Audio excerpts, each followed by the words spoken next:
Yeah, but that segue was so good though.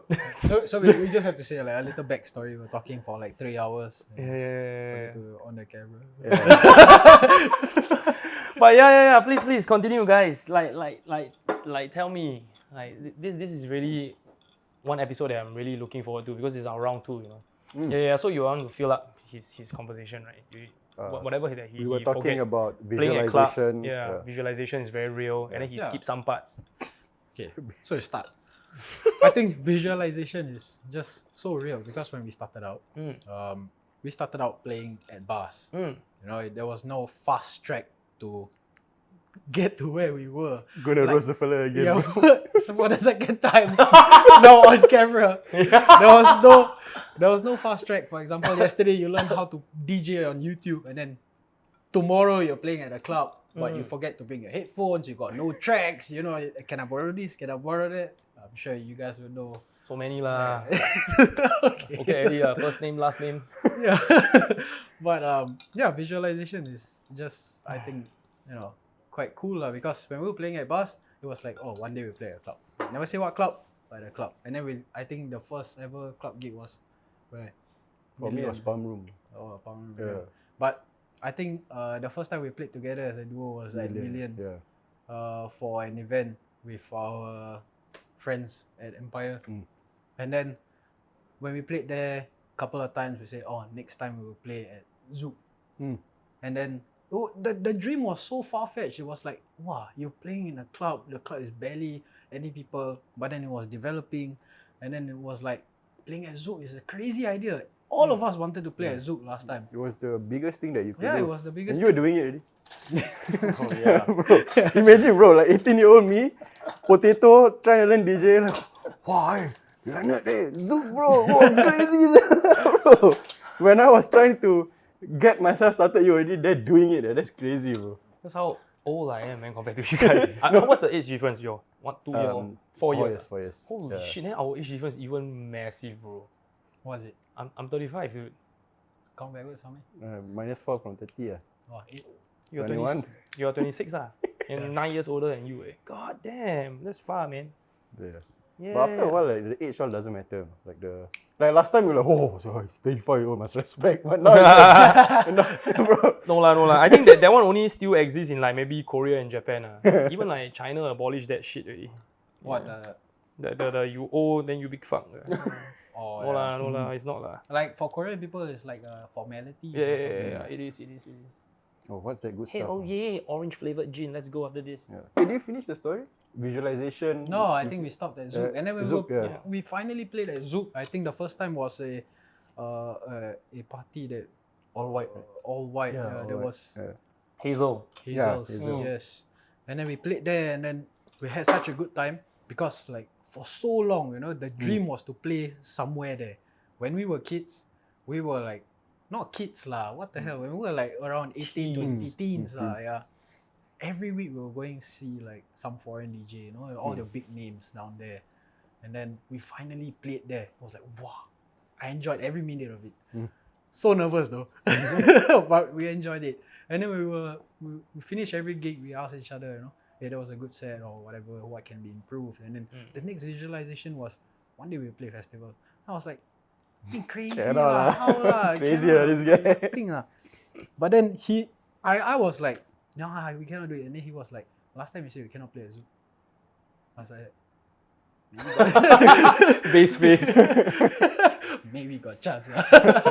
Yeah, and then worked hard. And then So each dream, the gap getting longer and longer lah, basically. Yeah, I think so, man. Bedroom to what is it? A bar not too far away. Like you know the right people you can play for free. That's your first step. Play enough times in a bar, you need to prove yourself enough to play in a club. Play in a club enough times, then maybe you get a shot at a festival. I think traditionally that's how we would do it. But today is learn how to DJ. Million views on TikTok. Tomorrowland. That's exactly what I don't understand, you know. But I think there are two different ways when you play music. One as an artist, one as a DJ, right? Yeah. But then, like, you know, let's talk about the DJs. This episode of Revelry Podcast is brought to you by Revit, my preferred choice of anti-hangover gummies. These honey lemon flavored gummies are made with all natural ingredients to promote liver health and aids in the dissipation of Asian flush. Take 2 gummies before drinking and another 2 after for maximum effect so as to not be bogged down by hangovers the next day. So click the link in the description and use promo code RevelryFam to enjoy a limited time 15% off Revit gummies purchases. And now, back to the show. Sometimes it's all about like you join a DJ club, you learn how to DJ, you know the right people, the right connections. Straight away you get your club gig. And I feel like it's like not really say unfair lah, but I feel like when you give the newbies an opportunity so big like this, it's a little bit of like biting more than they can chew. Then they just like play the club gig, don't know what works, what doesn't work. They just fuck it up. And it's really not their fault because it's who booked these guys in the first place, you know? Yeah, I think 3. question of guidance also. Like artist set and DJ set, 2 different things.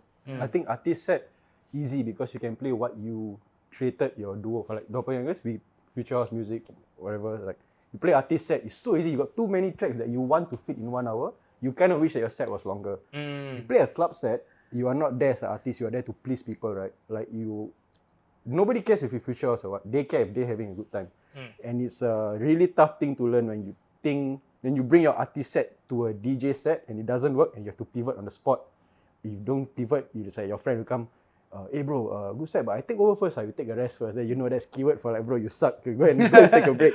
Last time, when we pivot, not really pivot, but when they introduced me to DJ set, right? Oh bro, I got roasted. I was playing every Wednesday at Bang Bang. Every Wednesday I got roasted, bro. Like, let's say if I had 100 gigs at Bang Bang, 95 was surely got some feedback one. Like, oh bro, today it was never perfect. My best set at Bang Bang, right, was my last set at Bang Bang, and then COVID happened. It took like, I'm like simplifying the numbers, but it took like 99 bad DJ sets to get 1 good DJ set, and that was my last DJ set at Bang Bang. Because after that, it was so well, everyone was happy. Like usually when I play at Bang Bang, like they book DJs for like 2 hours. I would usually play every night 1.5 hours only. Because half an hour I would like mess up so bad, like 5 will take over or something like that. That set that I played was so good. They told me, hey bro, today you play longer lah. I don't need to play, you play. That was like, bro, I trust you, you can play. And then COVID happened, then Bang Bang closed. But that was my last proper DJ set lah. But point I was trying to make is like trial by fire, and you need guidance, like proper guidance to actually play a DJ set properly. Yeah, like according to what you'll say, right? Back in the day, we are trying to build warriors that can withstand the test of time, you know. Now it's just industry plan, like, okay, I'll make you successful for this moment. Okay, then now your use is gone. Okay, next. You're replaceable. Kind of feels, I mean, I know people like to say like, oh, this million views on TikTok or whatever, then you play a festival. It's easy to simplify, but to even get a million views is a thing that you have to work towards. So like, no hate. I know it's a very hard game to reach, but I think the way we are doing it is a bit wrong. Shouldn't just do it based on views. Should do it based on skills and who deserves it as well. Should be a mix of both lah. Like, not just streams. You know, like you have to like. Instead to say a little bit like old people talk, but you have to do the work first. Just before this podcast, we had the DJ Booking Manager podcast, and I was asking people to submit questions, and there's like fucking 50 plus people. I like, dude, I've never felt like a chobu, man. Bro. My DMs are just like boom. Then after that, right, basically some of the questions are like, do they look at Spotify plays to book you and all that kind of thing? But it's like, no. For 4 of them is no. And one of the most shocking and yet most logical way, right, someone will get booked, right, is like how Zushan said. There are certain DJs I don't even know, but I got a lot of friends follow them. And then I talk to my friends that follow them. And then it's like real life encounters. How did they perform at different venues, and what is their life set like? All that kind of like more quantifiable kind of stuff. I would say not necessarily quantifiable, but more something that will reflect well on their real life capabilities. Because when you book an act, right, you're spending money for them to perform live, to work in real life. So social media numbers cannot tell you that. Spotify numbers cannot tell you that. you know. So follower count also cannot tell you that. But you know what can tell you that? This episode of Revelry Podcast is brought to you by Ripple Hydration, the perfect isotonic recovery drink for active individuals or after a late night out partying and drinking. Unlike many of its competitors, Ripple Hydration is a sugar-free beverage, a healthier option. This in turn prevents an energy spike and crash situation. It comes in a variety of flavors, and my personal favorite is the lemon lime. Each one of the sachets can be mixed with up to 750 ml of water. And again, comparing with similar beverage brands in the market, it is the most value for money. So click the link in the description and get a limited time 15% off all Ripple Hydration beverage purchases. And now, back to the show. Your close friends that you trust that follow them. Oh, you know this guy? No? Yeah, very good, very good. So follower count is important, right? But it must be the organic kind. So when you have a huge organic following, right? That means it's real people following you. Then you go whatever country, right? There will be few people that know you that are connected to the DJ booking manager also. And that's how they can vouch for you, your organic fans. Yeah. But I think the followers helps you like get out there. Like if you, it's so much, let's say assume... For people that don't know social media lah, which is 99% of the club owners. Yeah. But let's say assuming same skill level, right? Two DJs, same skill level. One got 100 followers, one got 10,000 followers. In 10,000 maybe like easier to book, you know, because already got 10,000. You open the thing, you see, oh, maybe this guy got something, and then you start to do your research. Versus if you open and this guy got 100, it's like maybe he's good, but you know, like don't know if you survive the test that far for them to get a second look. Yeah, and some more oftentimes, right, when you get DJ booking requests, right, it's actually quite a lot of money, and it's not the club that's booking. Maybe it's investors. There's no idea what the fuck DJing is. And because you have big social media number, then you don't need to talk so much. Don't need to convince them so much effort, you know. Like for example, if this guy is really good and his social media number is good, right, as well, right, don't need to say so much. I just say, I want to book this guy. Then the guy that don't know anything about music, okay, looks good, you know. But if the guy damn dope, but he only got 1K follower, wow, you have a lot of explaining to do, man. It's like, this guy is not really about the... People will come, they know him, you know, but it's hard to show. Because they just say, only 1,000 followers, how to book my tables or whatever. Yeah, precisely. And then also, if you have less social media following, right, they can use that against you to reduce your DJ fee. Oh that's it. God. Yeah, man. So, let's go a little bit about your Europe trip, man. So, you recently just came back. Yeah. Any insights? Europe very cold. Colder than here. But at least you come back here like quite cold. Now fuck, we all wearing sweaters. This guy is like weatherproof. Wear t-shirt. Like the Europe trip was more like just a little bit of backstory. I got a BTO in Singapore, but 2028 then it's ready. So I got like 4 or 5 years to play with. If I stay in Singapore, you have to rent a house. So might as well. Yeah, so at least if you want a place to yourself, is at least 3.5.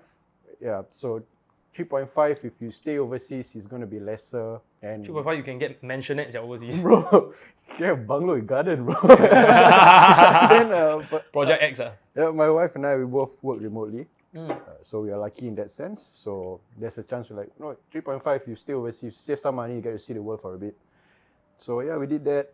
And then I've always wanted to go to ADE. So we planned our trip such that it builds up to ADE. So I can actually go for the first time at 30 years old, see what it's all about. Wow, at 35 haven't go yet, bro. Bro, you're not alone, bro. Yeah, but when I was there, it's like the people were saying like, oh, ADE used to be so much better like many years ago. Yeah, for me as there, I was like so excited. My first time was like this, I'm gonna meet someone, everything's gonna change, you know. But when I was there, people were telling me like, oh, this used to be so much better so many years ago. Now it's just a shadow of what it used to be. Like last time when you go to ADE, you know ADE is happening. Like you leave the airport, only banners, everything. When I was there in the Amsterdam, the Central, the square, one balloon, that's it, bro. Like, oh my god. Yeah, like there's no, even the lamppost also, when ADE last time, you see on pictures, you know, the whole city is like yellow. Chingay, Yeah, crazy, like crazy. ADE, like. Yeah. And you say like, oh, if you go to the supermarket, Tiesto will buy burger or something. I don't know, bro. Like, I hear all these stupid stories. Like, oh yeah, like you cross the bridge, no Martin Garrix stay over there, can wave at him. Okay, I go there like, oh, banner also don't have, bro. But like, I mean, yeah, there were a lot of people, like meetings and everything. But yeah, I feel like I overhyped myself. Yeah.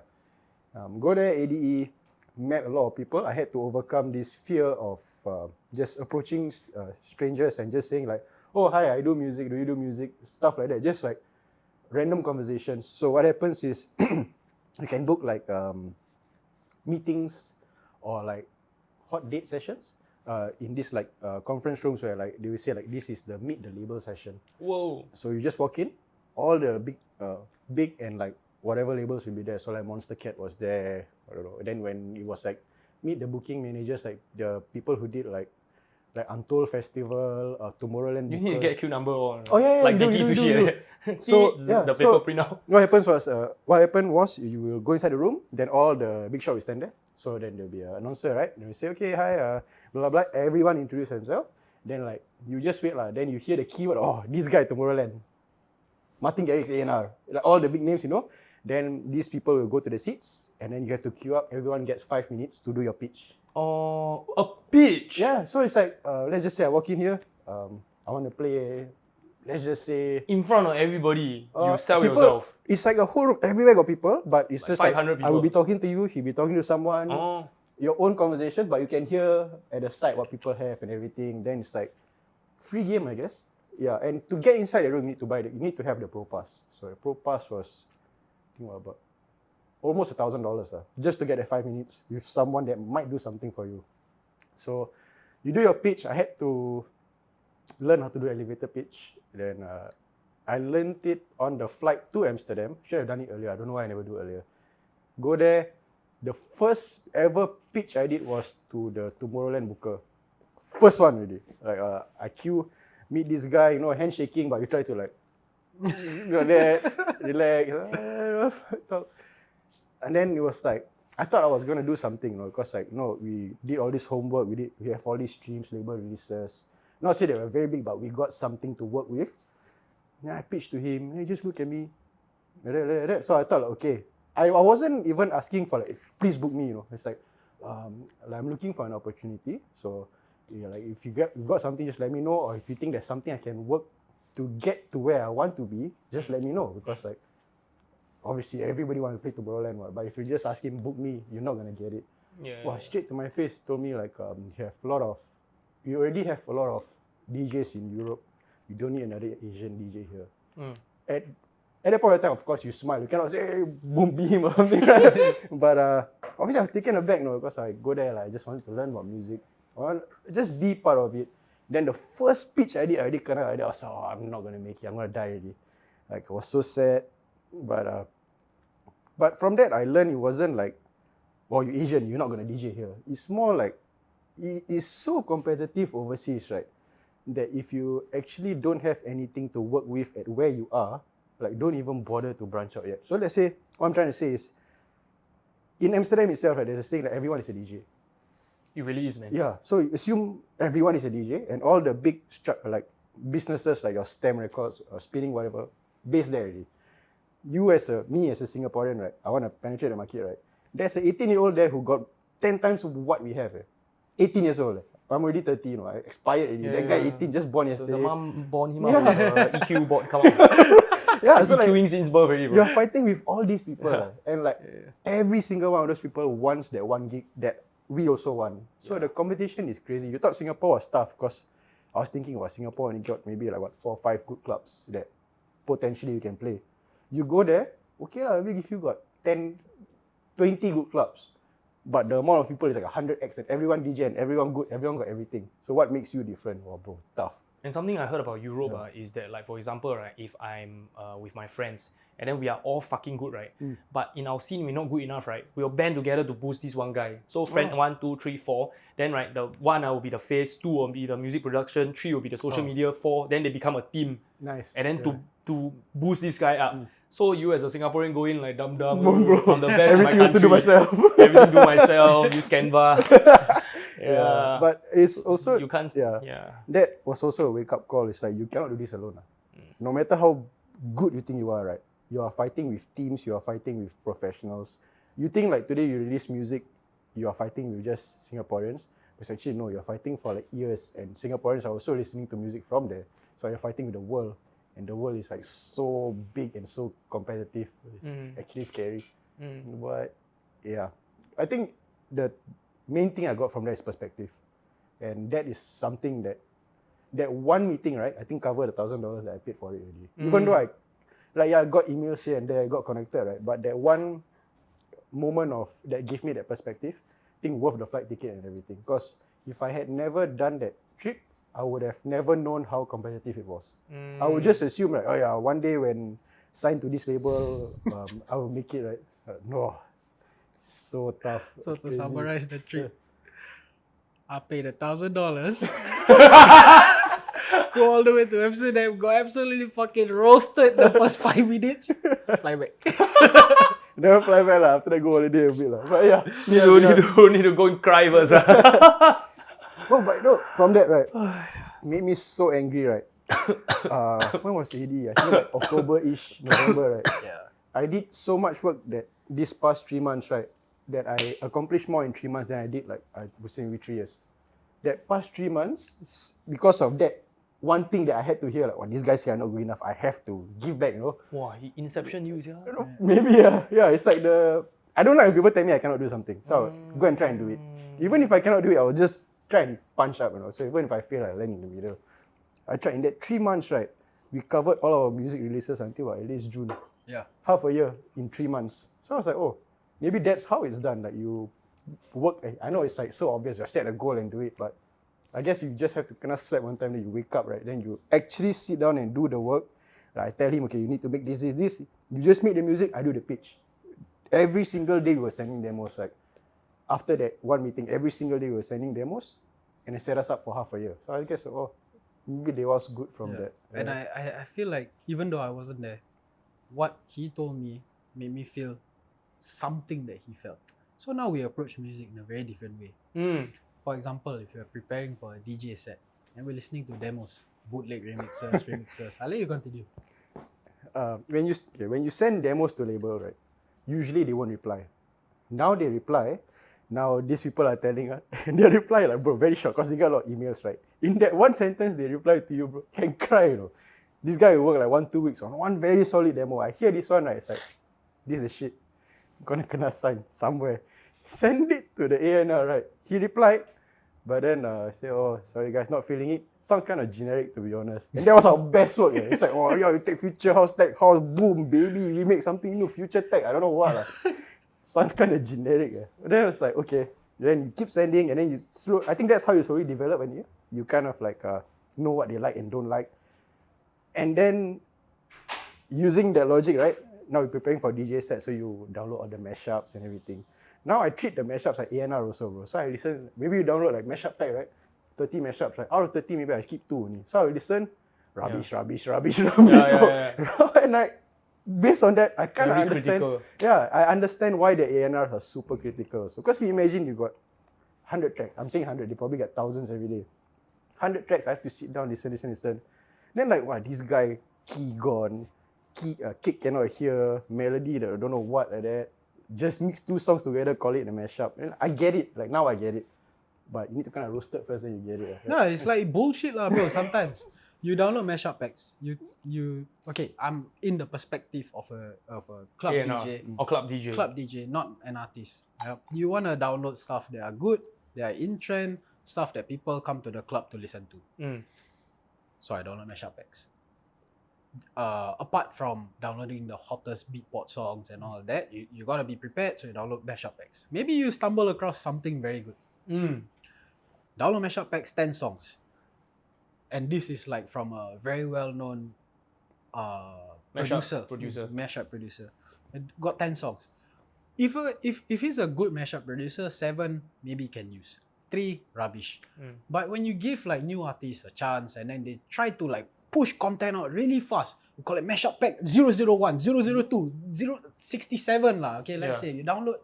Bro, a lot of it are inside. Are so fucking trash. When you work so quickly just to push content out, but it is not good, you would not get support. When I download mashup packs and I see songs that are just so lousy from this artist, for example, like mashup artist A, okay, I see his name on the next mashup pack, I won't listen. I will just fucking delete. I'll give him 3 months, go and think about what you do. Sometimes it's just so depressing, right?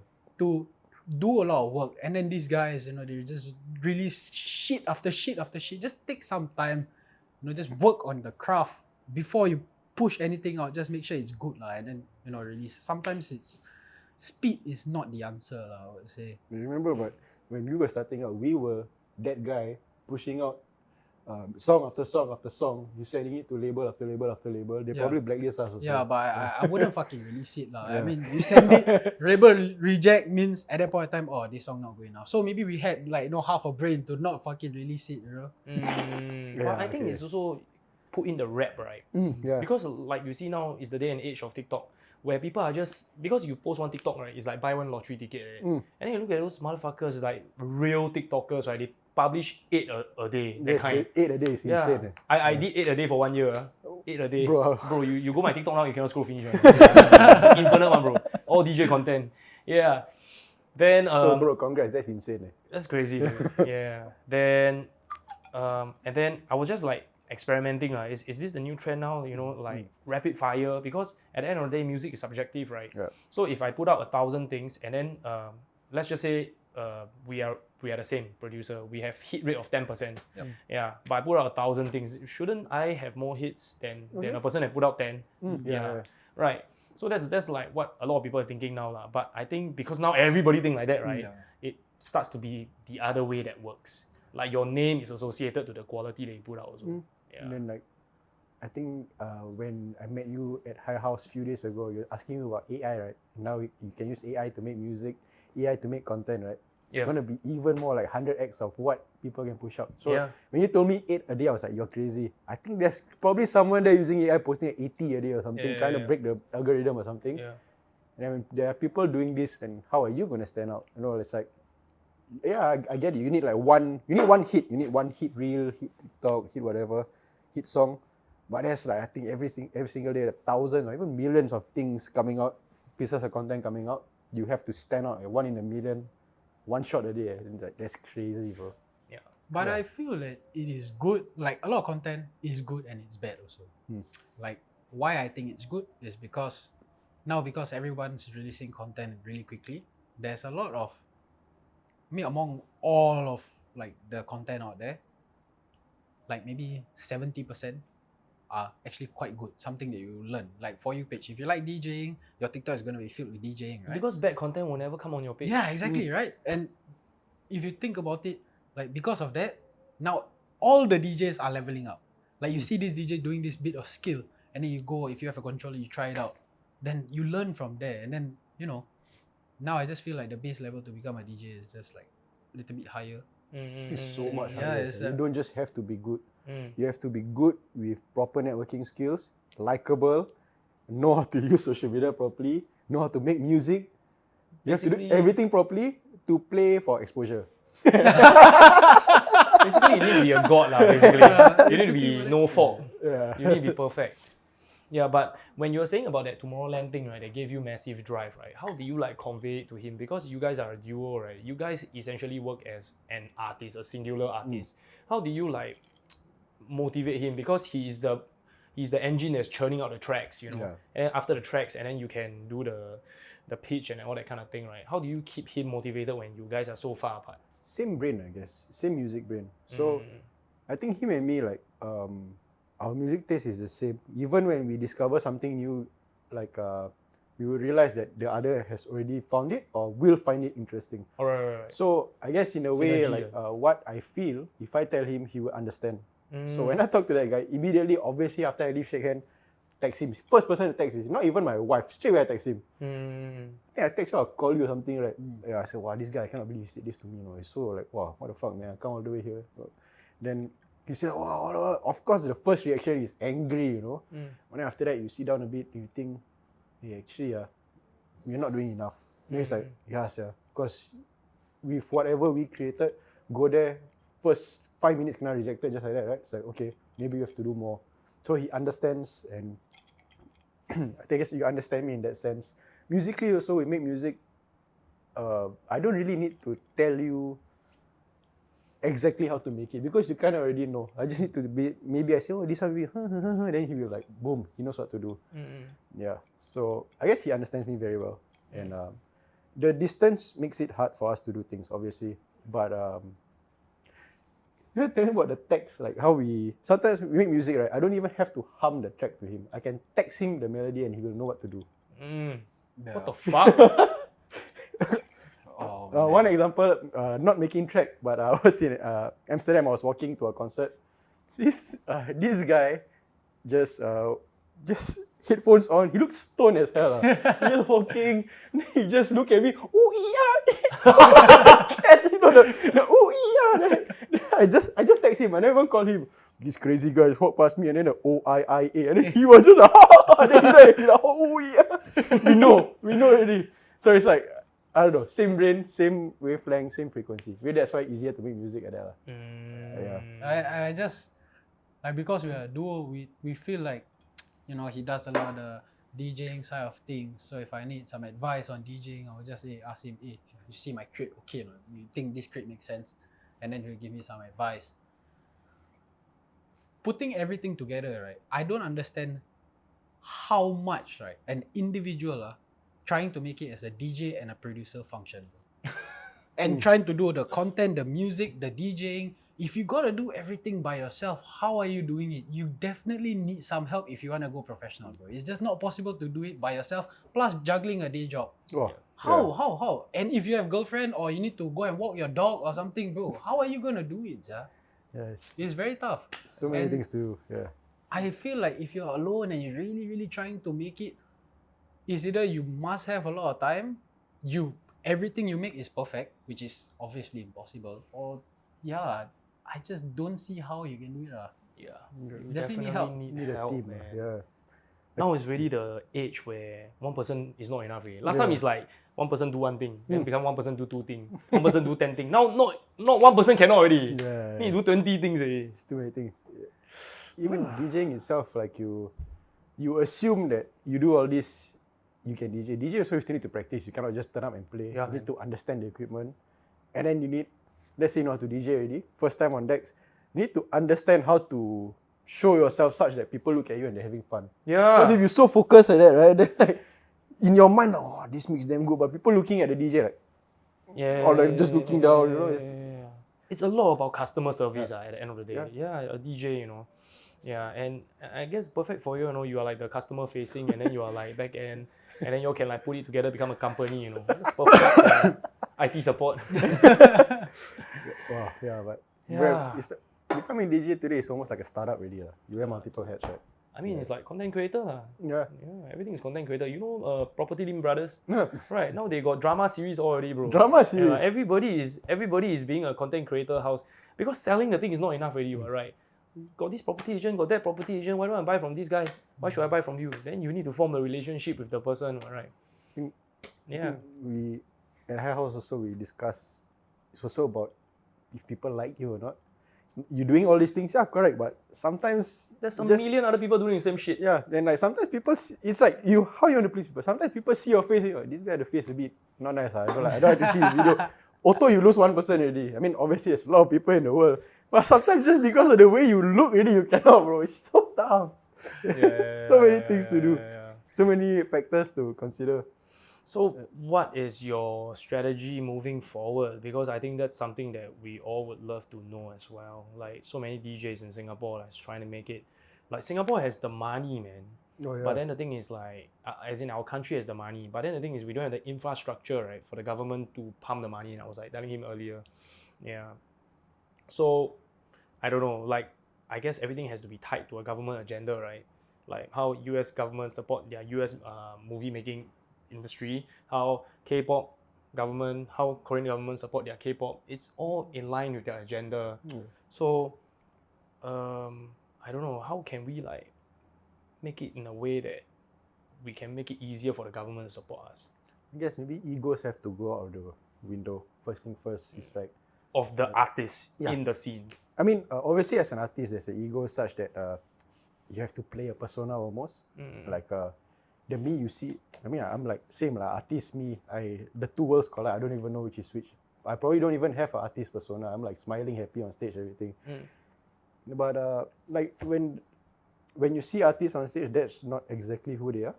So I'm talking about the person, like the person the ego has to go out of the window and you have to collaborate. Be willing to collaborate. Last time, I think me and my brother, we used to approach things just like, you discover how to do something, make sure no one finds out how to do this, so you got that one edge over them. Until we met the Keatin, South African producer, who's like, we work with him on tracks. Usually when you work like collab or everything, you don't, like, you share stuff, but some things you will keep, no? Like your secret recipe, you keep a bit. This guy, he just sent everything, nah, take. You want to copy? I don't care, I'm so good. Like, you try, I give you the recipe, you try and do. You can or not? Cannot, bro. Like, you have to be that level of confident, I guess. Like, you have the recipe, yeah, but if someone, like, last time if you were to ask me something, I'll probably gatekeep a bit. But today, like, as of the AD thing, I think a lot of people DM me also, like, show support, whatever, right? But, like, I've been more open to telling them how to do things. Like, how to pitch on Spotify, I would just tell. Like, I'm not gonna like gatekeep and say, oh yeah, you Google this, Google that. Like my Spotify playlist, I have ads running for it, and someone asked me like, how do you do it? How do you promote? Because I don't share on social media, but it's growing. I just gave the guy the blueprint, bro. Like, just this is how you do it. Then I screenshot the conversation, I post on Instagram. If you want to take, you take. Go and grow. Go and do what I do. Try and be bigger than me, so that when you learn something, try and teach me also. We both learn very fast. Rather than I know, you know, then we both do our own thing. Then one day we meet, I know how to do this. Oh yeah, I also know. Then same level, then for what? Yeah, like collaborate, share the knowledge. Basically, the artist base in Singapore must be good enough first. Not saying that it's not good, but if you weigh in what we said just now about Amsterdam, right, where everyone is already like million years ahead. And are interconnected. Yeah, it's like everyone know each other. Like, but that day we go Tin Nigger concert, not that day, that a few years ago, went to Tin Nigger concert. Just randomly bump into people. Oh yeah, last time I shoot video for Nicky Romero. What? Like, just this kind of conversations. Like, random guy in a music festival telling you like, oh yeah, I know Ricky Romero. Yeah, but this kind of like, to us, Nicky Romero, like, so far away. Yeah, it's like you don't even have a contact. This guy in a normal festival, just normal videographer, like day one, shooting, like just trying to start up, already know this guy, bro. Already know one of the biggest already. How you wanna fight that? Yeah. So I guess working together has to be one of the ways forward. Yeah. Not easy, definitely, because you're fighting with the big boys, established big boys who know all the crazy networking contacts that you don't know. And even if we combine all of our resources, I don't think we can make that kind of impact also. Yeah. But you have to start. Yeah. Correct. But I don't know, is anyone willing to like invest their resources like Singapore, everybody pumped to boost this one guy to be the next Tiesto? Do you think any Singaporean is willing to do that? Yeah. That means you see yourself not being a Tiesto, you're helping the next guy to be the Tiesto. Yeah. You think any Singaporean can have their egos down? Tough, bro. Even if you tell me to do it, I wouldn't want to do it. I want it for myself. Yeah. Open, right? You work so hard, so many years just to let someone have it? No, what? You want it for yourself. But I guess you have to not be so stingy in a way that you don't even want to help a bit. Like, at least if someone asks you how to do something, at least help. You know? Like, it is kind of like a competition because you're trying to see who makes it, who doesn't, who makes it. But it doesn't have to be an unfair competition. It can be a fair competition. Help each other, but compete, but fair ground. Yeah. Like for example, you see K-pop. I'm gonna quote some K-pop examples, right? Like SM Entertainment, YG Entertainment, and JYP, right? All of them they used to start out to do their own. They are K-pop idols, you know. But eventually they realized that there's no infrastructure, so they didn't really make it as big as K-pop idols. They built the company and all that kind of thing, and then they built the next generation of K-pop idols. And right now they are the masterminds behind all this. They produce the music, they fund them, and all that kind of thing. So you mean like these people who used to want to do it and then like kind of ran out of time, but know what they know. So they take what they know, they train the younger generation with what they know, so that they got time and knowledge to try and make it. They fund them, yeah. I guess so that's what the K-pop industry is, basically. That sounds like a fair way to do things. Like right. I think that would definitely be something that I could see myself doing if I ran out of the time. Yeah. It's like Max Martin, right? Yeah, but the person that I am, for example, if I don't want to do it anymore, I quit, but I just want to make music, I'll pick a guy that I think can represent me. I'm not going to pick a guy who forget headphone, bro. And Yeah. because at the end of the day, it's still a working relationship, right? Yeah. Yeah. That's the thing. End of the day, you're dealing with people. I mean, like, you can be whatever you want to be, but end of the day, you're a person. It's like person to person. If you're a nice person, naturally, I think things will work out. Okay. Even if they don't, if you try to ask for something, if you're a nice person, people will probably want to help you. Rather than you haven't done anything right, you already got ego, bro. I also don't want to help you. Like, even if you're asking such a simple question, but the way you ask also, like, bro. So don't want to help you, sir. Let's just say now there's this scenario, right? Singapore government give us infinite money, give us any resource that we want, right? How can we build the perfect DJ? Okay, let's look at DJ Mag Top 100 lah. Who's the number one DJ now? Is it David Guetta or is it Martin Vegas, Guetta? right? Is it? Hey, Dimitri Vegas like Mike. I think so. Oh. This fella's always top 3. Top 100 Oh, was it Martin Garrix? DJs. Martin Garrix this year. Martin Garrix. Martin Garrix, number 2 David Guetta. Okay, let's just say Martin Garrix. Martin Garrix also got a stellar career, right? 16-year-old, mixed animals, then palm, you know, out there, and he got there through various means also lah. And what's the most number of plays when it comes to DJs? Is it David Guetta or is it Calvin Harris or something? Calvin Harris, I think. 76 is David Guetta. Calvin Harris, did he increase? 61 lesser. So David Guetta is the most. Is it Marshmello higher? Marshmello 50 lesser than Cashmere? Cashmere no lah. Cashmere like maybe If you 10 count million. his cataract stuff, Yeah. ghost produce stuff. Yeah. Ooh. But no lah.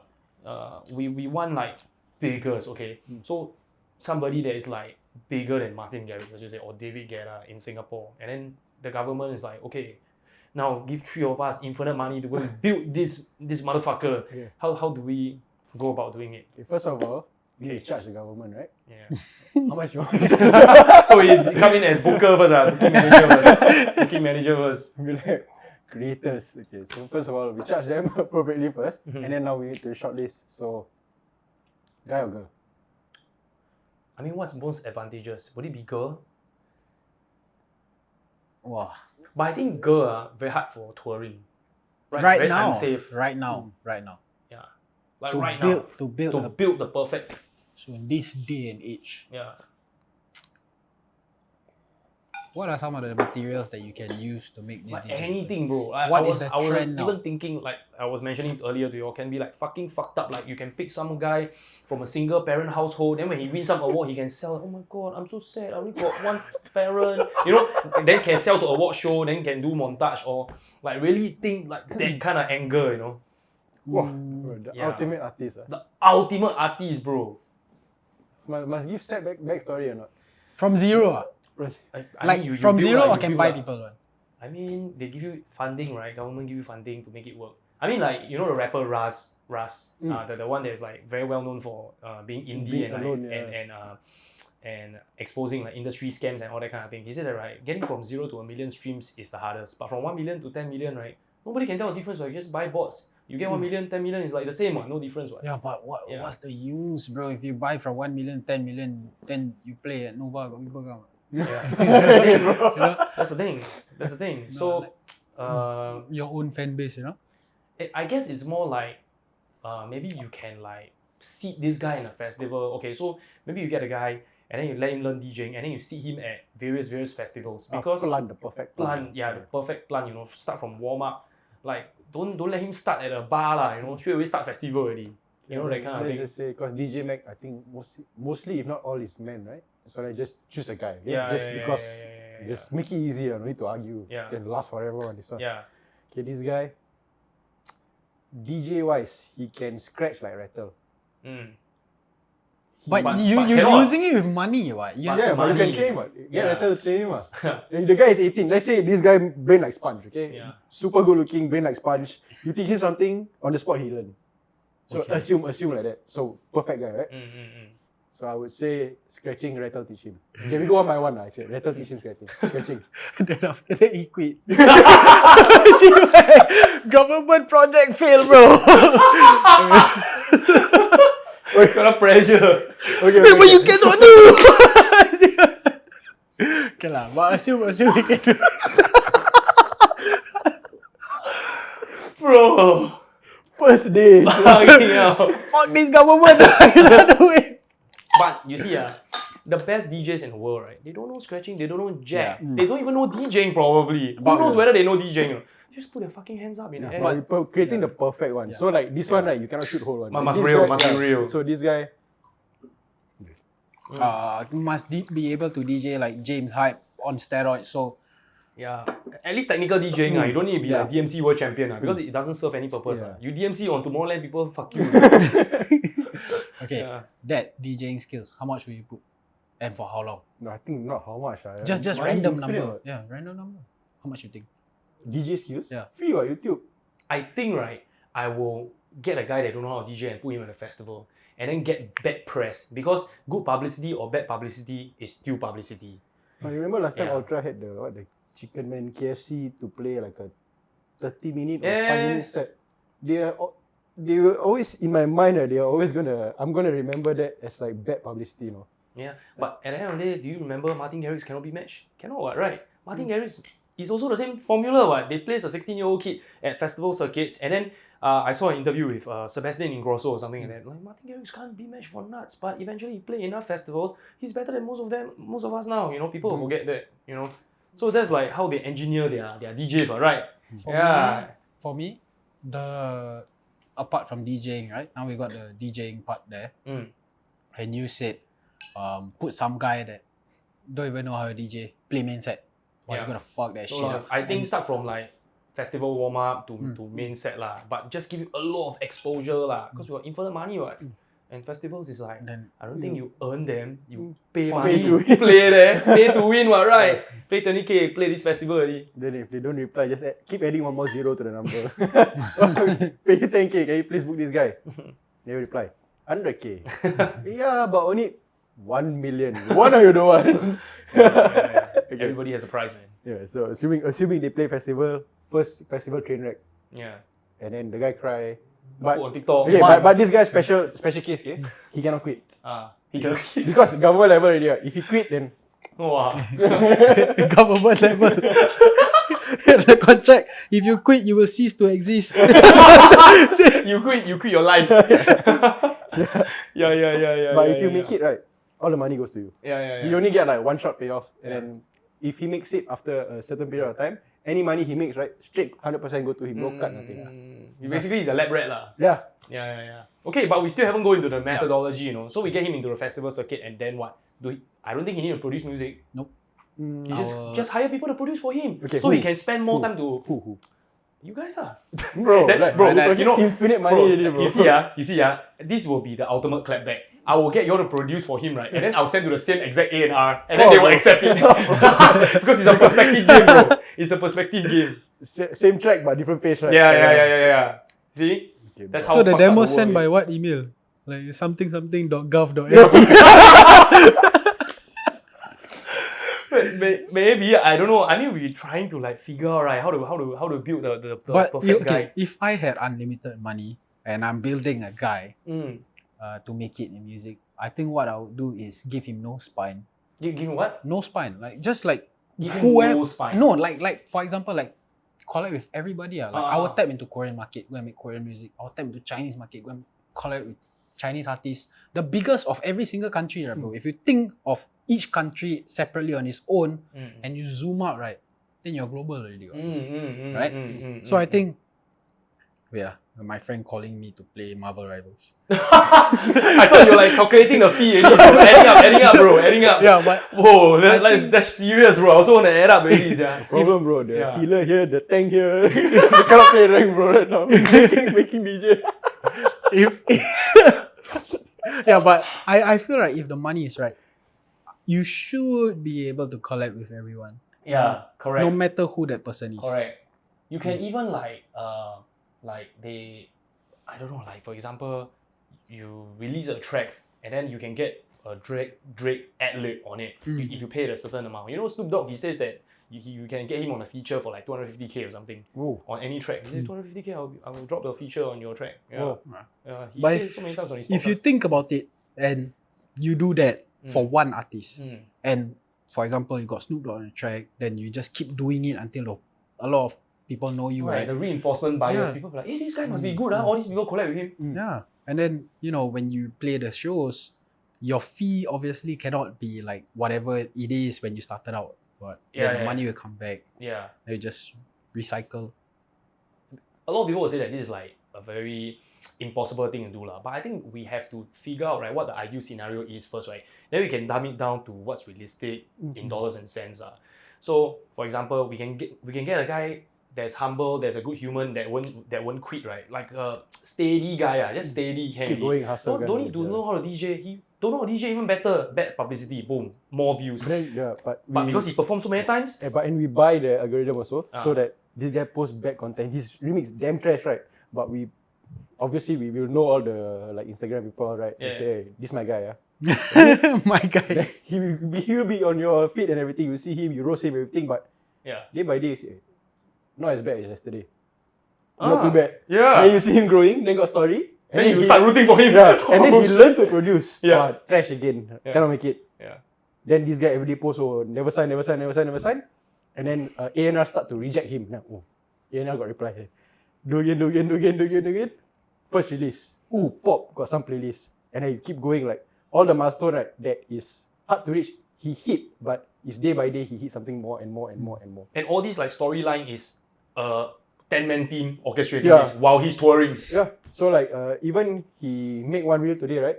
Got one cameraman shoot for him, one video editor from, I don't even know lah. Like his profile picture also looks take from him, you know, like everything perfect one for this guy. Yeah, but yeah. it just looks like just a normal guy, but it's not. Yeah. So also like the McDonald's team do for him. Can you just imagine? You wake up as a normal person. You wake up, then let's say his name is DJ X lah. Okay, DJ X sends demo to Future House Cloud, gets rejected, bro. On Straits Times, bro. Front page every day you wake up because government project, bro. Imagine grandfather sit down, open his paper. Reject. Wow. Okay, first big collab. First big collab with who? Let's say he get a few labels, the normal labels. Then first big collab that, hey, this guy, I know him, like, who would be that first collab be with? I mean, if you look, it can be David Guetta, you know, because David Guetta now start to collab Straight away, like, David Guetta collab with K-pop idols all. You know, not even like tier 1 K-pop idols. Like I would say tier 2 K-pop idols are already getting David Guetta collabs and all that kind of things. Really. wow. Yeah. But I won't do that. Yeah. I won't do that. I would collab with any one of the Blackpink stars. You know why? Because I feel like we need to generate a lot of traction in Singapore first. Get people to hop on the project, you know? Because I think why they target DJs first, right, is because if you think about it, DJ, rapper, singer, actor, you know, there's different tier, right? And DJ is like at the bottom. So even if you're the biggest DJ, right, you might be bottom of the singer tier, you know, right? Like versus like Miley Cyrus fame versus David Guetta fame, it's like, you know, yeah. So yeah, probably you're right. You can collab with like Blackpink so that Singaporean gain a little bit of context, but then it's really just Singapore and maybe US, right, and Korea, these 3 countries. Yeah. So that means so collab is key basically. Yeah. Collab because is you key. need to build credibility for this guy first. He cannot be like, even if with all the support, if he don't have the big names supporting him, then he's just another guy. He needs to be big enough such that, oh, he's good. David Guetta make song with him, you know, like, alright, Tiesto collab with him. So like, Taylor Swift sing on his track, you know, like, wow, crazy. It's like, this guy really got everything. Another thing that's missing, right, in the Western DJing world, right, that every other form of entertainment embraces is variety content. What happens when Dune, the stars of Dune, the movie Dune, they release a movie, what they do? They go and play truth or dare with people on YouTube channel, all that kind of shit. But DJs, no, it's all about the craft. We are pure artists, you know, we're not human beings. Yeah, and that's where AI pop you, you know. Yeah, skiddy pop, die, bro.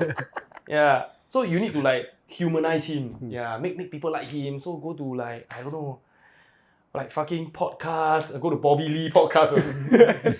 Joe Rogan also. Scold fuck you each other. Or, yeah. I mean, that's how the presidential election was won, right, this year. It's all the age of the podcast, right? It's what you see and what you perceive. Yeah. Back to our guy. Where were we? Collab with everyone already. Yeah. So now how to make him even bigger? Because now Go he to just variety collab. shows, go to Let Bible, go and play game with people, And then people will be like, hey, by the way, you releasing a new track, right? Then we can talk about it. You suddenly appear on Jimmy Kimmel. That kind, you know.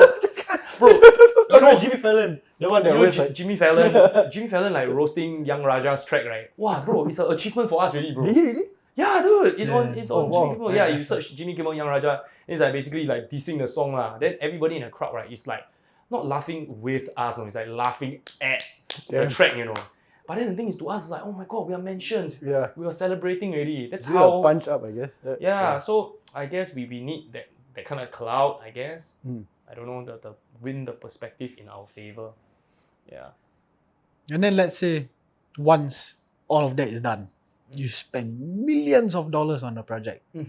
How are you gonna sustain? You know? Yeah. Because now we got him there. Now we need to make sure he stays there. Yeah. Because other country gonna copy our idea. Yeah. Hey, we're gonna make this like some military shit. I think we should stop here, bro. Yeah. Too crazy already, the ideas. Well, I guess like the... But honestly though, I feel like we're still missing some things, yeah. Because I believe Europe, right, their ecosystem of how they build a DJ, I think even crazier beyond our wildest imagination. We said a lot of things. I think maybe we said 10 things only. No, but we never say the most important thing. We need a team. The fucking start of the podcast all got to waste. No. We say what like while this guy is touring, there's 10 people creating the storyline of his life. You know? Yeah. So I guess there's someone behind the scenes writing his story. his script. Tomorrow you're gonna have a bad review by this one. This is how you're gonna react. You're gonna go on Tomorrowland and then you're gonna tell people 3, 2, 1, go, and then you're gonna jump off the DJ console table for a shot, and then you accidentally sprain your ankle and then you get news. Damn. Bro, actually got on Tomorrowland. Yeah. A stage fall. Not a stage fall lah, but a fall right that made it into social media post.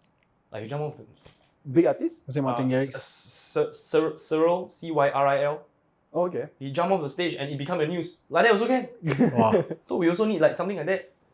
Just need our guy to jump off the stage. Basically to humanize and to like give him attention. Make him so big but also make him vulnerable. Yeah. Right. People love that shit, bro. Yeah. Wow, with some evil mastermind here creating our next prototype. But yeah, like I guess like the concepts right that we are mentioning, right, it's we are, even though we are like fast forwarding everything in the process with money, right, but it's a lot to do with collaboration, a lot to do with like how people perceive you. Yeah, it's not who you know. Yeah, it's nothing about the technical aspect. Yeah.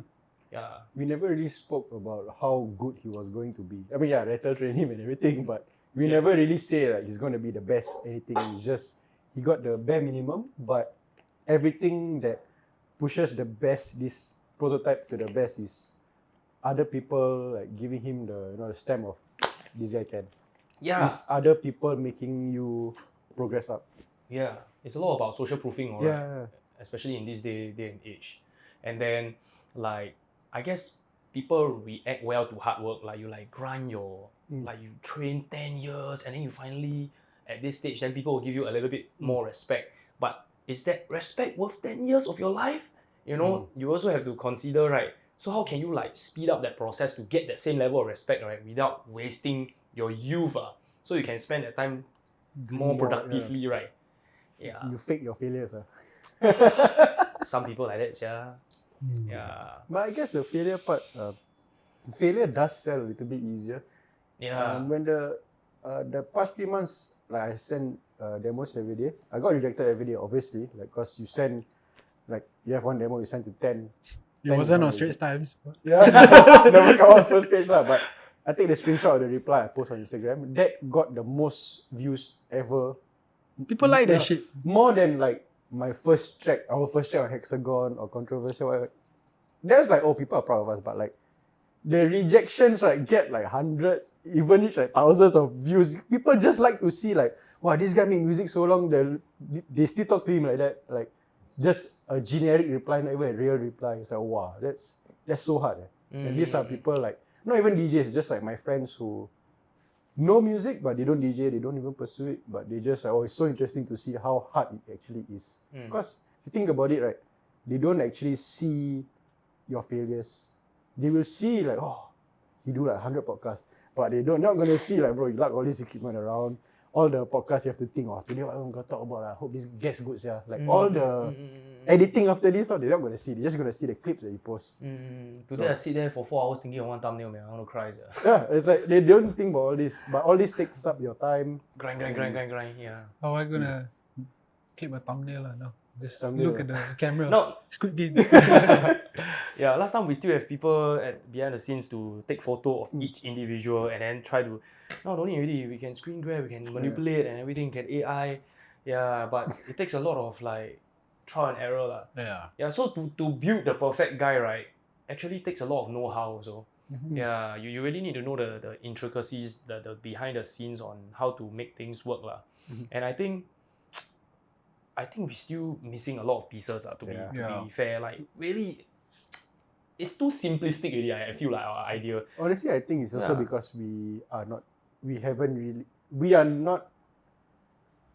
been there yet. Yeah. We don't know what it takes. Maybe it's as simple as sending an email to one guy and this guy, oh, you want to DJ? Okay lah, come. Maybe it's as simple as that, but none of us has actually made it that big for us to be able to like know what to everything, right? plan everything and like maybe it's like maybe one day when you actually reach there, you realize it's actually so simple, but you overthink everything and you never do it. Maybe it's and the best way to actually make this guy the next big thing is to have someone who already been there, done that, take him under the wing and then grow together. You see, like Martin Garrix, yeah, he popped and everything, but if I remember properly, it was like the people around him were helping him. So it's like the Dutch DJs were helping him, obviously. Then like the Tomorrowland organizers. him and Tiesto were like buddy until to like, and I'm pretty sure Tiesto like guide him, point him to the right people. When they play together, it's like, oh, this is my boy, Martin Garrix. Or like give the social proof. Oh, Tiesto say this guy is only 18, but Tiesto already say he good. He must be the next god, you know, like that kind of social proof from someone who's already been there, done that. If he like tap you on the shoulder and say you are the next one, you will be the next one. And that is the scary part about all of this, you know. It's like once you get there, what are you going to do? If not, it's just gonna be like, oh yeah, you're the guy who played one show, that festival 10 years ago. Yeah, you're that guy. You know, after you get the opportunity, how do you progress and grow so that you can play more shows like that? There's so many questions from this point on. Like, first question is, right, yes, it's definitely very difficult to reach there, even more difficult to maintain, that's for sure. Second question is, why the fuck did Tiesto introduce this guy in the first place? Did his parents give Tiesto $1 million for him to do that? Maybe the government, bro. Maybe the government got infinite funding with Tiesto? Maybe? How to build the perfect DJ? But I guess They beat us, bro. Imagine like if it's actually like 3 people in the The Netherlands. Amsterdam government laughing at us. See, they all now they You already now then ready, bro. Bro, this podcast was when we post it's so dumb, the things we talk about. And then, right, just as recent as 5-10 years ago, right, if you ask me, right, I didn't even know you can pay like 20, 30, 40,000, right, to plant yourself at a festival. You can. You can. Dude, you can. Then we just need money or now. Yeah. You don't need skill anymore, bro. Precisely. So, back then I didn't even know of this fact. Now I know of this fact. Can you imagine like in another 5 years or 10 years how much more we know and how much more, right, we can build the perfect DJ, quote unquote, and our country is not even the mecca of EDM, you know. Like, can you imagine the mecca of EDM, Amsterdam or US or Germany or whatever, right?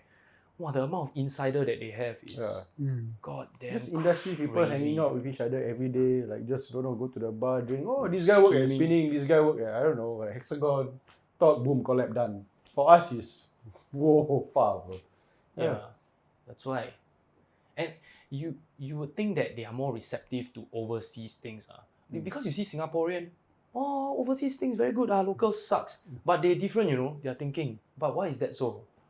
One point of view I know of is that it's too competitive back home where they are, such that when they come to our country where we just treat people like normal or hospitable, right?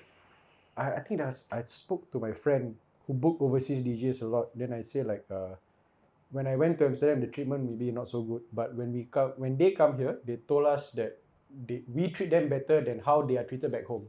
They're their own people. Yeah, because Oh. back home is so competitive that like it's just literally no one cares. You're not happy, like 100 more queuing up to play for free. So you want or you don't want. Yeah. But when they come here, it's like they have some kind of portfolio. Then they come here, we treat them, just as human, right? Hang out, this is my country, show them around. Just the simple things that we do to them is like, wow. Oh. Back home they don't do this to me. Maybe that's why one of the reasons. Competition, like abundance of talent. When you got too much of something, then what makes that thing special? Yeah. You kind of see international DJs that have 200, 300 shows a year, right? And then they come, show up drunk, and then they play song A, then mix to song A, then mix back to song A, right? Wow. But next year, they're playing the same gig again at this big club. Because You know? I guess you put the name only, automatically table all sold out. Yeah, that's why. So the quality also don't really matter already. So when you cut corner here, cut corner here, cut corner here, then eventually the scene just slowly go to shit. And then people are like, hey, why like isn't it as good as 10 years ago? But I think it's so many things done wrong, small things done wrong, right? That add up, that kind of give that bad mouth taste in this EDM world. Spoke to one of my Dutch friends. He told me the difference because he works at the radio, so he sees a lot of up and coming talent. And I say, bro, you see a lot of up and coming talent, and your country got so many DJs. What makes someone different? What makes this 18-year-old different?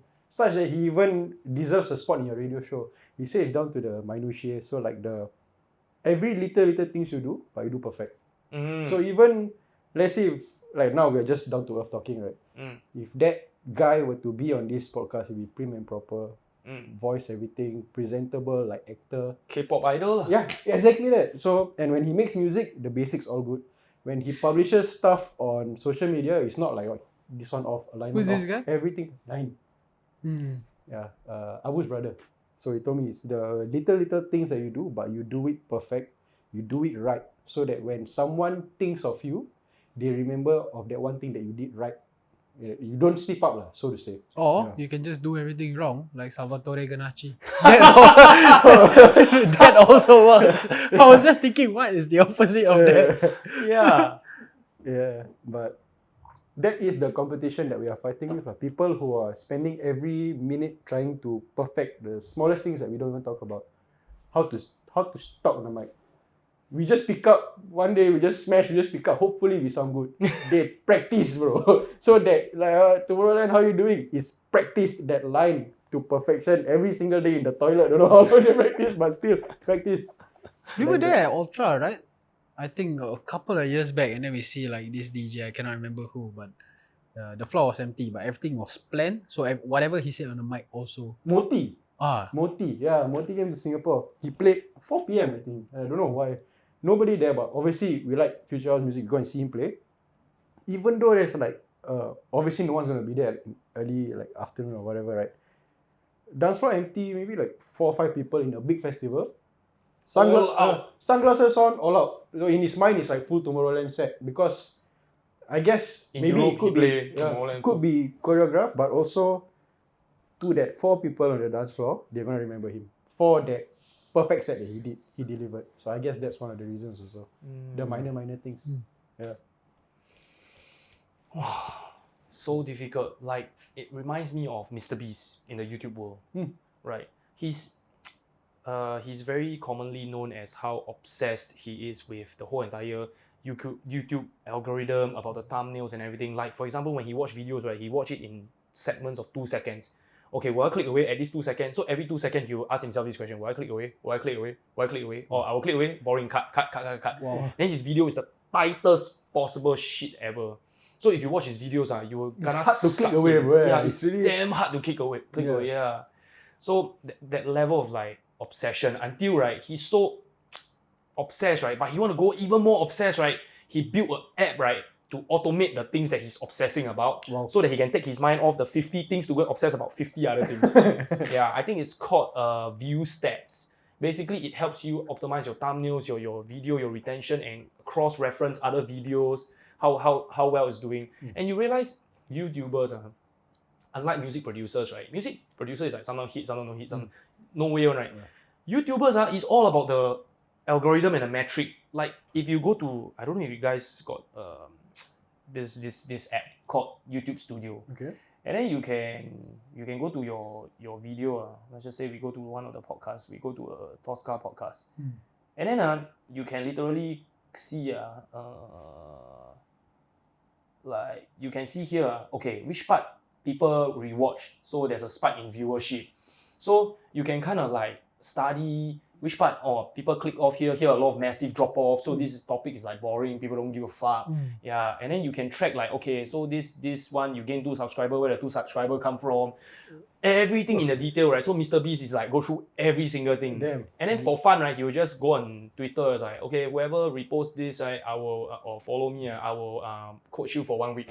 He just like he finished main quest, you know, he doing side quest. Yeah. Wow. Like that, you know. So I don't see a lot of that in music production. And music production is so unpredictable. Like whereas when you do videos, when you do content, right, you can actually see like, hey, people don't like this. So how can I make it in such a way that people like it? This music also can lah. You release then the tracks that don't work. You can kind of see the tracks that work in the tracks that don't work. What's the similarity? But can you see which part of the track work, which part of the track don't work? No. YouTube can, bro. There's no way. Yeah. YouTube can. You can see which part people replay so the watch time is more than 100%. Yeah. So all these kind of things is missing from music lah, which is why I guess it also prevents us. Music also, if you were to, video is video, but music, if you wanna like not dumb it down, but if you wanna be so analytical that every 2 seconds has to be perfect, it's not music already, you know. Music is a journey. It's supposed to be a journey, but now it's not a journey. It's about like what in the start of the song you already must hook the fella. And then like, you already must make sure the hook is so good that it keeps him to the drop, and the drop is good that it keeps him to the end of the drop. Can really safe. But then again, is that really music? Because now, last time, golden era of EDM, bro, 6-minute tracks also normal. Yeah. Progressive house, man. OG progressive house. The tracks that we make today, like one of the tracks was like not even 2 minutes, or 1 minute 57 seconds. We had to find a way to add the 0.2 seconds, make it 2 lah. Have some respect lah. Bro, really, bro. Like, oh man. Yeah. I guess that's the difference, right, between like YouTube video and feature film. They have like different. So it's like, is that if there's a way we can optimize music, we should. But if you want to make something more feature film style, more journey, you can also opt for that lah, as well lah. Yeah, like I think because of how well Mr. Beast's video is doing, right now Amazon gave him unlimited budget to work on this thing called Beast Games. So he actually entered into an unlimited budget. Bro, he was right here. he over already, bro. So basically, right, he's supposed to make like this.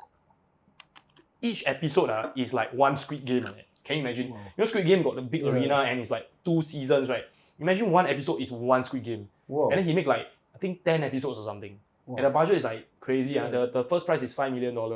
Damn. And then the first episode, right, he bribed you, okay, do you want to go out? Here's $1,000. Okay, don't want, right? Okay. Then the next cut he opened up. Okay, anybody want to quit? Okay, $50,000. Oh, nobody want to quit. Then he flip up the next one. $1 million. Bro, to bribe you to quit the first episode is $1 million already. So the money is infinite one, bro. Wow. And then they got this stage where like if you you're supposed to balance random shapes. And then at the end of the day, right, 1 minute later, everything must stand. If it doesn't stand right, then you're gonna ejected out of a trapdoor. And there's 2,000 contestants, bro. There's 2,000 trapdoors, bro. Wow. It's fucking big scale. And he published the first episode on YouTube for free. And then the rest you must obviously subscribe to Amazon Prime. So that is the way they get more subscribers for Amazon Prime to kind of like even the odds with Netflix. Wow. But they got Mr. Beast because he's the retention king. He know how to trap you, you know. Yeah, so... Mr. Beast video very scary, bro. You remember the Ronaldo video, he take the penalty? Wow. I watched that video, right? I got sucked in, bro. And then I was watching Speed. I was watching... What else was I watching? Yeah. So many things. Wow, I don't even know. But it's very entertaining. You don't want to watch it, but you don't want to click away. Yeah, he knows how to optimize everything. And he says that for the Beast Games, right, because it's super long, like his YouTube channel maximum 20 minutes, but the Beast Games like 40 minutes, an hour, right? So he has no choice but to let the episode breathe also. So he actually, when he released the episodes, right, he go to multiple podcasts to release behind the scenes. And then he will circle, okay, so this part I give the audience to breathe. Yeah, you should check out his behind the scenes breakdown, man. It's fucking insane. And then he has like 1,000 electronics engineer to make sure that the trapdoor works. What is the budget, bro? 1,700 GoPros, that's rigged up. Yeah, it's insane on the scale. 1,100 director of photography each with their own DSLR. Because it's live. So if you want to capture the moment, you must be at every moment. We should have thought of that. Thought of that and more. Wow, crazy. How are you gonna edit that? You have, I think, 1,000 video 300 video editors or something, right, to go through years of content. Every day will generate like years or months of content in one day. Yeah. He's already bigger than AI already. It's like, because he's like it's the it's not even like gigabyte he's talking about. It's like beyond terabyte already. Like pico, pentabyte or something. Gigabyte. Yeah, gigabyte, bro. yeah. It's mad one. And then he need to, I think, pay $1 million just to have his own server room to store all these. Wow. Yeah. Remember the guy eating the burger? Which one? Oh, no. You can't say that. But yeah, so I guess like that is the top of the game lah, like how they optimize, and somehow I feel like every YouTuber, right, there is a way for them to go towards an upward trajectory. There's tools available for you to get better and better and better. And there's like someone like Mr. Beast giving shit out for free. There's someone like Mr. Beast, and they got the YouTube analytics that can help you. And on top of analytics, because YouTube, right, is such a sustainable job, right, as compared to any other. You do it well, you get paid. Yeah. Not only that, the YouTubers develop tools on top of the tools, bro, to support the tools. Like the YouTube studio, right, got something missing. They develop an app to feed. And then, right, YouTube studios will be like, hey, that's a good one. Then they adopt. Oh, yeah, so they are like enhancing. Okay. It's fucking insane. Like they have this like additional thing called Tube Buddy, which is YouTube Buddy. It's the buddy for the studio. Wow. It's an extension, Chrome extension, dude. It's mad one, bro. Can you imagine Mr. Beast's workstation? How many extensions there is? Oh, it's crazy. Buddy 2. No, so he make his own. Everything combined into one. His one. Very expensive. 50 Sing dollar per month to subscribe. I think that's cheap, no? For something that's good enough to support Mr. Beast for $50 a month. Yeah. If I was a professional creator, I would buy it, sir. Yeah. Like, wow. But yeah, music-wise, we don't have something like that. We have Spotify analytics, but we don't really dive into the data. You can see where the streams come from, how many streams per track, each person stream how many times, but you can't really dive in to see like what point they subscribe to your profile or something. No such thing. And many people will argue that, if you try to make it so mechanical, right, then is it art at all, right? But at the end of the day, if you cannot even feed yourself, where got time to do art, bro? I want to just work my 9 to 5, Yeah, precisely. So all those people that make it music, right, and then they kind of like look down on all this kind of thing, right? It's like, I guess the people that make it music, they're like a few lucky ones that manage to figure out the formula. But for the vast majority of us, right, we don't have like God-given talent, right? All we have is to learn from our failures. Then we level up. But if we don't have the tools, we forever cannot level up. And all these top dogs will just stay top dogs. And maybe that's how they want it to be. Maybe. But making it as a musician, I think in ADE, I went to a conference. There was Laidback Luke and Don Diablo.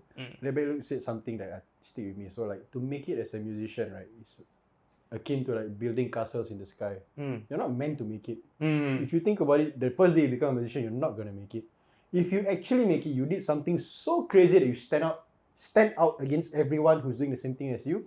You build that castle and the castle stay up. Yeah. So even someone like him is always trying to reinvent himself, not to stay relevant, but like not to stay relevant just to stay relevant, but to actually just evolve as an artist and do things that makes him happy. So I guess if you want to make it as a musician, it's really, you have to do everything right and something has to happen. I guess maybe it's down to the it factor, you have it or not. Maybe it's that, maybe it's luck also. Maybe you have everything but the right person never see you, you will never hit the spot. Maybe you just started out, you do one thing right, the right person see at the right time and you make it. It can be something as easy as that. Yeah. So after all of this, right, how would you guys change your strategy, or you guys, I don't know, are already on a right path that you have set? Is it just more grinding? I mean, you can only grind so much. Yellow. I think if I'm being real, if you're not happy doing it, don't do. Yeah. Don't do. Go and play Marvel Rivals. Ooh. But if you have the determination, you have the drive, you feel like you can go, find someone who thinks like you and do it with them. We found people like that. They just don't happen to be in Singapore. Yeah. So we have friends overseas and we work with friends overseas. Work together. That's the only way you're going to improve. I learned so much from my friends overseas. And I'm pretty sure they learn a lot of things from me too. Because they never go to audio school. But I don't know the things they do. They teach me. I do it my way, and then we come up with a better workflow. And then they learn something from that. So it's kind of cool. You just got to find like-minded people. Will I change the strategy?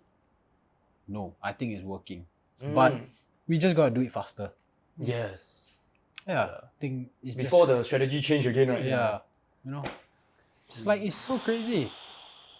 You think you found a solution, or you think you find something that works, you do it, you're too slow. You just gotta keep on doing it, but do it good. Don't put shit out for just because.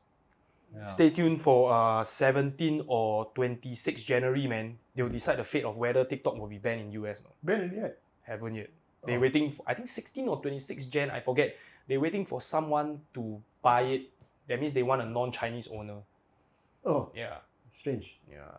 They are spy politics or whatever, Yeah. So a lot of people on the comment section is like, oh my god, there's one girl making this TikTok is like, to all the Chinese people that's spying on me on TikTok, 谢谢, 再见. And she's a black woman, and now for me to get spied by Meta.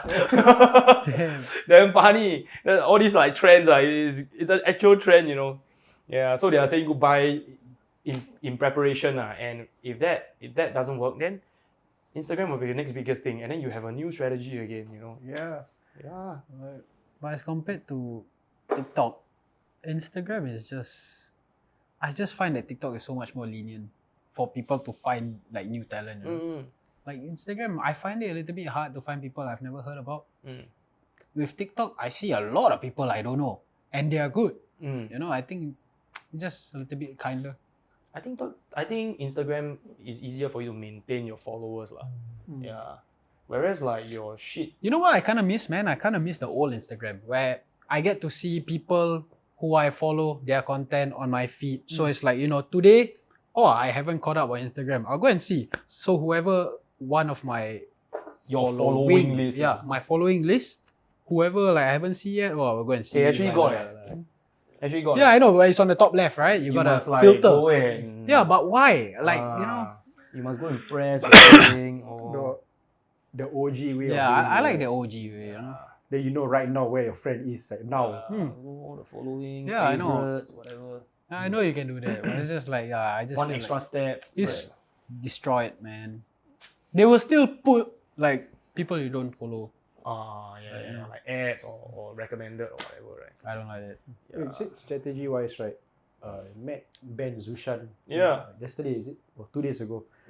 So we were just talking about music, and he was asking me what's next for Doppelgangerz, because got all the releases, anything if I've ever considered doing a live show instead of just DJ mix, do live show. And I was like, it's actually a good idea. It sounds scary to me because I don't understand it. I mean, obviously I know it's what stamps and everything, right? But never really bothered to go and learn a live show. But I think it should be in our to-do list. Not now, definitely, but somewhere in the future to do a live show, because I don't think what we are doing now is sustainable, because we like to make music. It's not really the music that we want to make though. So I guess the music that we actually like is all those deep melodic house kind of stuff. It's Journey. Yeah, we did that one Doppel Deep show, and that was the best one so far. We still remember it today. It's like Jazz, right? Yeah, I was there, right? Yeah, you were there. With a high fever. Yeah, I was there with Irfan and Joshua Dylan, right? We brought the whole team. Yeah. That was the best one, because it was just organic. We didn't care about making money or whatever. We just wanted to play the music that we wanted to play, and that was fun. So I guess if we could do that, but we play the instruments live, that might be the next thing that we try and do.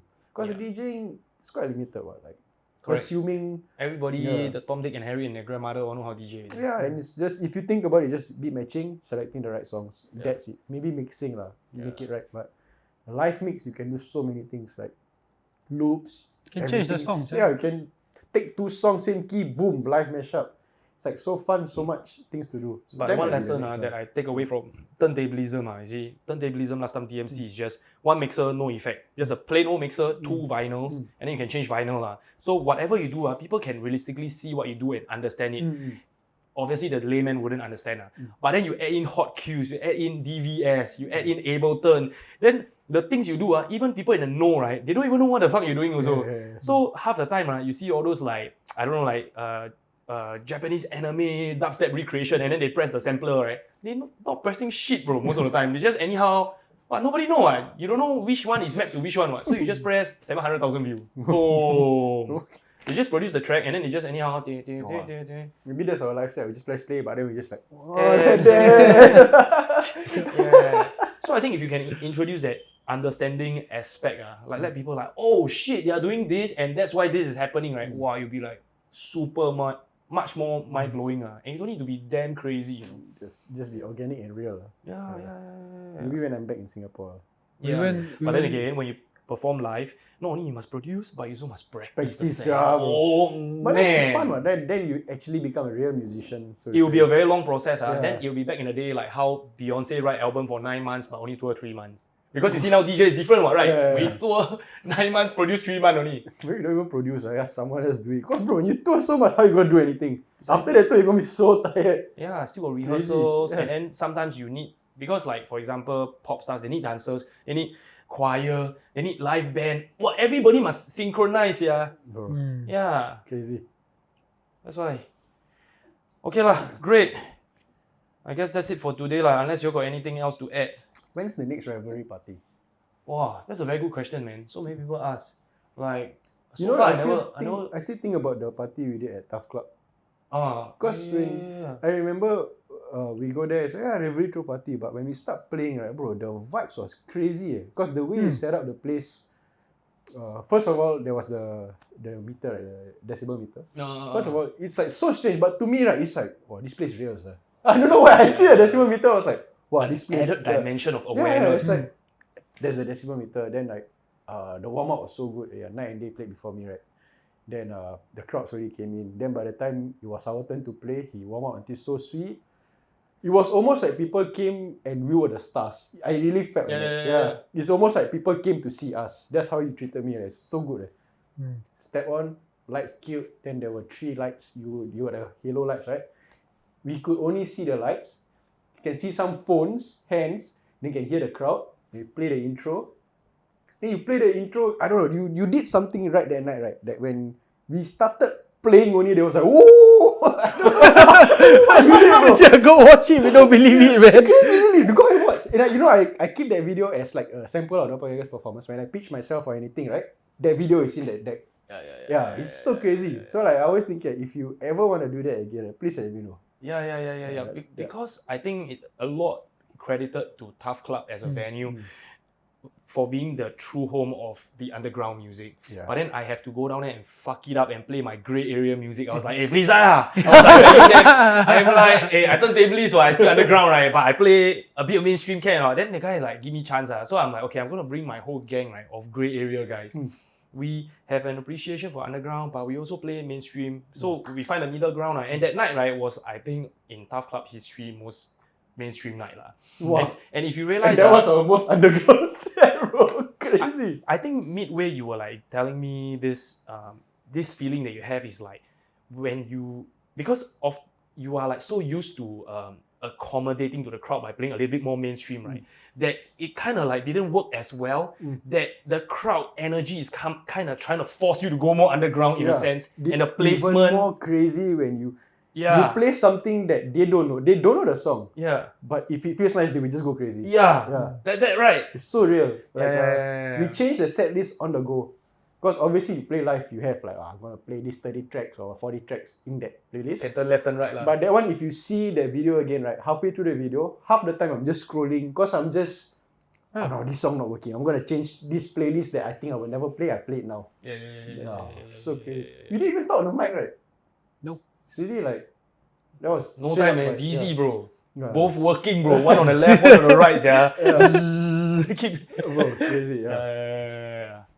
Is it ever possible to do that again? Wow, damn. I'm always like secretly thinking about it because for me it's very about the financial, you know. Like whenever you throw parties, like money out already. Yeah. Then you're trying to recruit. So I haven't really come up with a way to kind of like break even yet. Like I think a lot of people that throw party, right, firstly is like they don't really care about making money. Yeah. They just want to do whatever they want. And secondly, maybe they got a lot of money to throw. Maybe they work some 5-figure job and then they just throw this event once a month. You know, there's a lot of our friends are like that, right? So I'm neither, you know, I want to make money and I don't have 5-figure per month salary. So for me, It has that's to be why worth the investment. Right? the last one was like last Christmas Eve. Yeah. Modular, is it? No. It's at Ikigai. We have this concept called Techno Never Dies, Okay. where we play all forms of techno, right? Like we literally start from like hypnotic techno all the way end to like hard techno, hardcore industrial kind of stuff lah. So it's a very wide range. Yeah, and then it was like fucking full house and shit lah. But then the thing is, I realized that this one can only be once a year kind of thing. So how can I replicate it and make it more sustainable? Because every month you run events, you not only need to pump the money, but you need to like message 300 people to come down. Then of the 300 people you message, maybe only 30 show up. Every month you have that worry like, oh, why if nobody come?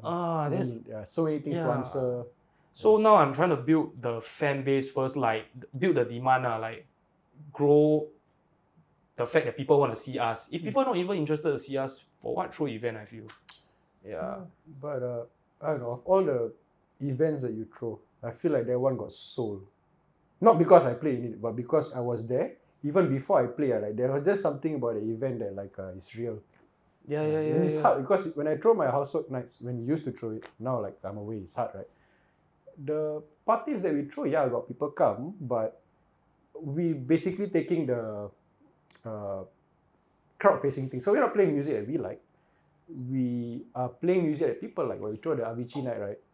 We are playing Avicii's music, but it's because people wanted to hear Avicii's music. Whatever sells, right? The concept that sells. It's like the concept that sells, but then it's not just about making money already. Like you throw events, you make money, okay, but got no soul, got no heart. Then you want to do it also, it's just after a certain time, right? Money is always nice, but it's not enough of a reason to throw events. To go through that whole cycle, message 3,000 people, create artwork, organize this, make sure this guy come, whatever. Yeah. Just to earn a few extra bucks, right? It's just, I would rather maybe either break even or lose a bit of money, but to have what you had that night, right? That one is very real. Yeah. From my perspective, right, when I look at that night, right, it's just like another trial and error project for me because I really don't know what I'm doing at that point. I'm really just like, can this work? Let's try. And that was the first time we did a house concept. Right? It was like rotating between bass music, techno, techno. And eventually the house music concept. And I'm like, oh my God, what the fuck? This actually worked. What the hell? And then when we throw another house concept, it didn't work, right? The next one didn't work. So it really is very hit and miss. And the next one we throw was supposed to be big because it's housework and revelry. It was like, it wasn't just Doppelgangerz. It's like we took the two big teams plus together. Correct. So like our fan base alone, not enough. The venue also must play a part, the marketing. So I'm trying to find a way, hopefully can be this year, that everything line up so that I can do like monthly without like overburdening my own capacity. As you can see, our content creation is really so crazy, right? We got time to like DM personal message to 300 people, keep track whether they will come or not, manage Eventbrite. Really too much already lah. It's about sustainability lah, and growing the team lah. And throwing event has to be more intentional lah. We don't want to do event just for the sake of event, you know. We want to throw event right when got enough people like, hey, when's your next event? Then you throw the event. Yeah. I was just smiling because I was just thinking, what if tomorrow you wake up, right? Or whenever you post this podcast, then the day after you see .gov.sg message you. How you say money? Budget. Your idea not bad. Let's do it. Yeah, man. Bro, next thing you know, you have ministers sitting here. Yeah. What your plan? It's quite feasible. What do you think you need? Just do it. The podcast all black one. You cannot see. Your secret service all standing in front. Yeah. But I've already taken a year off events, but I feel like we should do something soon because I think right now we're also shooting a radio show, right? So it's also time spent, might as well convert it to an event, but maybe not really like club event. So I'm still like in the midst lah, like really fucking around and figuring out lah. Yeah, so if there's anything, right, I'll definitely let everybody know. I'll activate my manpower because I think because we're DJing at High House Nova, so we are DJing at Nova so often, right? I was telling him about the art of the grey area, like how to introduce right cool enough shit, right, but yet keep the crowd entertained. You know, it's the delicate balance, right? And then you tell someone, right, that from the underground scene, can you play 50-50? Wow, they are 50-50 very different from a mainstream guy's 50-50. You know, and for us, I feel like we are like true blue 50-50s. Yeah, we really is 50-50. You know, to the point where underground people think we do cheese people think we do underground. Yeah, that grey area. I think I like to operate that area. So yeah, which is what makes us so hard to get booked. You know, even if people think that we dope and want to book us, right? But we don't like to play for them. you know, to the point, yeah. So I feel like this is where I feel my niche is, and I know all the grey area motherfuckers already. You know, like the Jumbo Gold XXL, the Tosca, the Timo, you know, all these. Yeah. Yeah, fun, you know. Yeah. Grey area is fun though because I think we like to think of ourselves as like adaptable. But people look at us like lalang like that, you know, like you want underground today, this guy play underground. You want mainstream today, this guy play mainstream. Then why he play? Yeah, precisely. So I think the best, right, is if you can build your name, right, as the grey area guy, like John Summit, like that, right? Yeah, like when you say John Summit, you know exactly how it sounds like, and he's a grey area dude. He's only got DMB all come out. Yeah, and the underground people accept him for who he is, with all the D&B collabs and the trap music collabs, and the mainstream people also collab with him, right? All your Hela and whatever. You have to do it well enough to actually, Yeah, so I feel like, you know, yeah, we don't need to pan to, because I feel a lot of people think that grey area, right, is made up of 50 underground people, 50 mainstream people. That's where the grey area. I don't think so. There's this select group of people, 10 motherfuckers, right, that like both. Because honestly, most mainstream people hate underground. Both underground people hate mainstream. To be very fair. Yeah. But I'm sure for each mainstream listener, there will be one or two tracks underground that they actually like. But probably they don't know. So that's where people like you come in, play, and they discover, oh, actually I like this sound. I thought it was this, but then this guy play the real underground version of it. I discovered that I actually like both. Maybe they have to hear it, then they know it. I think the only the time I really felt like that, right, when I was listening to an act, right, was Armin van Buuren. Armin van Buuren is also a very good example. Grey area king, bro. Is it the live concert? We watched it live. Yeah. I didn't even know what trance was. But we love trance that night, bro. I go back, right, bro. I still spinning, bro. Because he play what 3 hour set or something, right? Yeah. So he play his DJ set first. After that he walk in front, play vinyl set. Oh, got banging, got journey, everything, bro. Everything. And it was that like, was so good, man. That was so good. Fun fact, that one, AOS organized a party, right? It was Andrew, right? We didn't know. We went there. We were just like fans. Turn up. Years later, we met Andrew and like Abu, all these people. It's like, oh, remember last time we went to Armin van Buuren party? Like, oh yeah, that's what we do. Oh, Yeah, wow. crazy. Yeah. Wow. Fuck. Yeah lah. I just wish that we can really figure out our niche and push forward lah as a team lah. Like I see like the underground people, right, they have really found their tribe, you know. And I guess the mainstream people don't really have tribe lah. They just all for themselves. Yeah. So I guess for grey area, we kind of operate a little bit like underground in a sense, where we have very few of us.